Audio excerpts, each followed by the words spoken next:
Elena Zannin, 57 anni, di Feltre, è l'ennesima vittima di un incidente in montagna nel Bellunese. La donna è precipitata dal sentiero De Bastiani ruzzolando per diverse decine di metri. Il suo corpo è stato ritrovato nelle scorse ore dagli uomini del soccorso alpino di Feltre, allertati assieme al personale del SUEM e dai familiari della 57enne che dal mattino non l'avevano più vista rientrare dall'escursione annunciata al bivacco Casera Bosc dei Boi sul monte Tre Pietre in comune di Cesio Maggiore.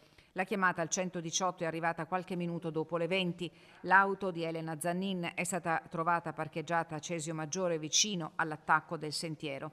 6 soccorritori sono stati portati in quota dall'elicottero del SUEM e, divisi in 2 gruppi, hanno iniziato a perlustrare la zona scendendo dalle direzioni opposte. Altri 8 volontari del soccorso alpino si sono avvicinati in fuoristrada da una carareccia per poi incamminarsi a piedi, mentre altri 2 sono rimasti al campo base.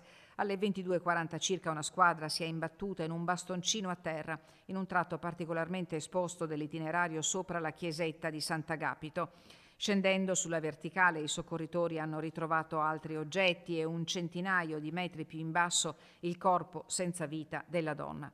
Avvisati i carabinieri, ottenuto il nulla osta dalla magistratura per la rimozione, la salma è stata imbarellata e da lì trasportata ai mezzi dove i soccorritori sono arrivati all'1:30. Elena Zannin faceva la parrucchiera e aveva il suo negozio a Pedavena. La notizia della sua morte ha destato profondo cordoglio e commozione nelle comunità di Feltre e di Pedavena.